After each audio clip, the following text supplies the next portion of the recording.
हाँ तो नमस्कार, कैसे हैं आप लोग। मैं उम्मीद करता हूं कि आप लोग बहुत ही अच्छे होंगे। आज के इस वीडियो में हम बिहार बोर्ड क्लास 10 के हिंदी के चैप्टर 1 श्रम विभाजन और जाति प्रथा के पूरी निचोड़ ऑब्जेक्टिव क्वेश्चंस को देखेंगे, जो आपके एग्ज़ाम के लिए बहुत ही महत्वपूर्ण है। तो बिना देरी किए वीडियो को स्टार्ट करते हैं। और अगर आप हमारे चैनल पर पहली बार आ रहे हैं तो प्लीज़ चैनल को सब्सक्राइब कर लीजिए। तो चलिए स्टार्ट करते हैं। तो देखिए, श्रम विभाजन और जाति प्रथा के लेखक जो हैं वो भीमराव अंबेडकर जी हैं। कौन हैं? भीमराव अंबेडकर जी हैं। और इनके जन्म की बात करें तो वह 14 अप्रैल 1891 ईस्वी को जो है इसका जन्म हुआ था। और अगर बात करें कहाँ हुआ था, तो इसका जो जन्म हुआ था वह महू मध्य प्रदेश में हुआ था। और जो है इनकी मृत्यु की बात करें तो वह जो है दिसंबर 1956 ईस्वी में दिल्ली में हुआ था। तो चलिए इनके अब ऑब्जेक्टिव क्वेश्चंस को देख लेते हैं। तो आपका पहला प्रश्न है कि श्रम विभाजन और जाति प्रथा के लेखक कौन हैं? Option A doctor Ram Manohar Lohia, option B Baba Saheb Bhimrao Ambedkar, option C Mahatma Gandhi, option D doctor Sampurnanand. तो इसका राइट आंसर आपका ऑप्शन बी हो जाएगा, बाबा साहब भीमराव अंबेडकर। श्रम विभाजन और जाति प्रथा के लेखक जो हैं वे बाबा साहब भीमराव अंबेडकर जी हैं। उसके बाद आपका अगला प्रश्न कि लेखक की दृष्टि में विडंबना की बात क्या है? तो इसका राइट आंसर आपका ऑप्शन ए हो जाएगा, जातिवाद के पोषकों की कमी नहीं है। उसके बाद आपका अगला प्रश्न है कि लेखक की दृष्टि में आदर्श समाज कैसा होना चाहिए? ऑप्शन ए जिसमें स्वतंत्रता, समता और भ्रातृत्व का भाव हो, ऑप्शन बी जिसमें सभी धनी हो, ऑप्शन सी जिसमें सभी पढ़े लिखे हो, ऑप्शन डी जिसमें सभी स्वस्थ हो। तो इसका राइट आंसर आपका ऑप्शन ए हो जाएगा, जिसमें स्वतंत्रता, समता और भ्रातृत्व का भाव हो। उसके बाद आपका अगला प्रश्न है कि लेखक बेरोजगारी का प्रमुख और प्रत्यक्ष कारण किसे मानते हैं? ये बहुत ही इंपॉर्टेंट क्वेश्चन है, क्योंकि यह 2018 के एग्ज़ाम में पूछा गया प्रश्न है प्रथम पाली में। तो इसका राइट आंसर आपका ऑप्शन सी हो जाएगा, जाति प्रथा को लेखक बेरोजगारी का प्रमुख और प्रत्यक्ष कारण जो है जाति प्रथा को मानता है। उसके बाद आपका अगला प्रश्न है कि अंबेडकर की दृष्टि में भाईचारे का वास्तविक रूप कैसा होता है? तो इसका राइट आंसर आपका ऑप्शन बी हो जाएगा, दूध और पानी के मिश्रण की तरह।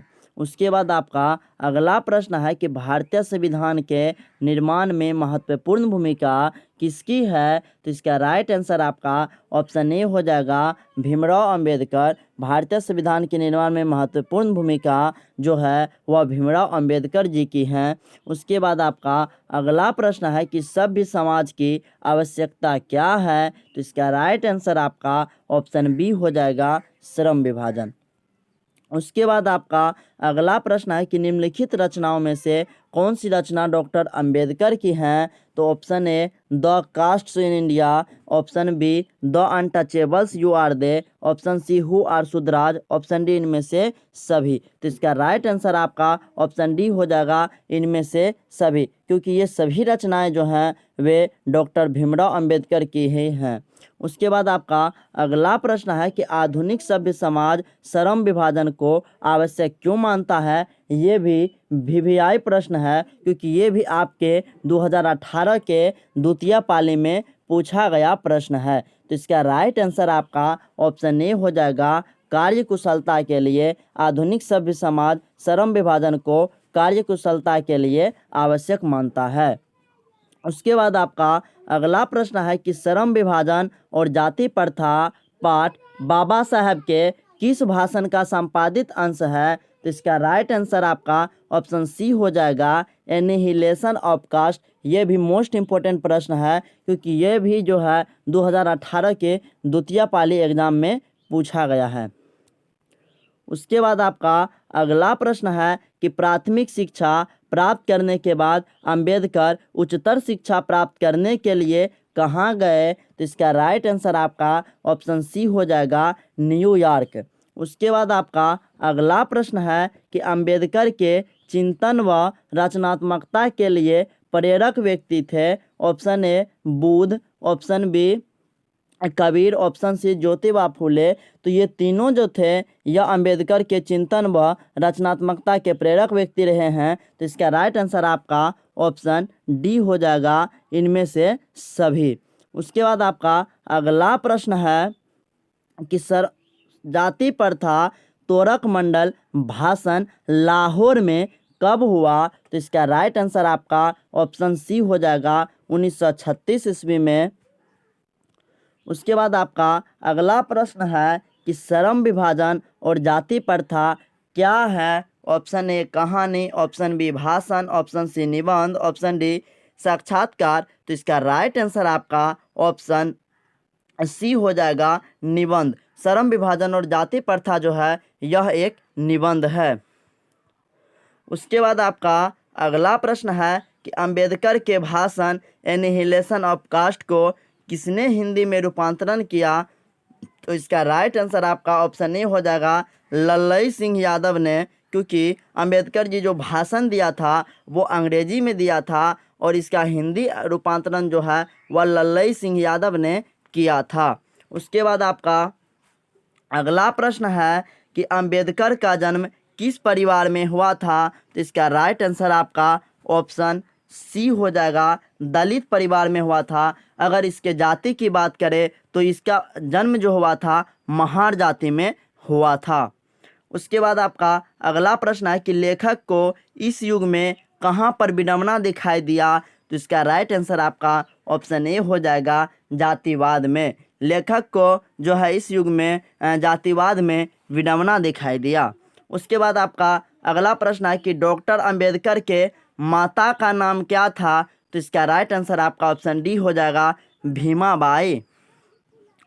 उसके बाद आपका अगला प्रश्न है कि डॉक्टर अंबेडकर ने पीएचडी की उपाधि कब धारण की। तो इसका राइट आंसर आपका ऑप्शन सी हो जाएगा, 1916 ईस्वी में।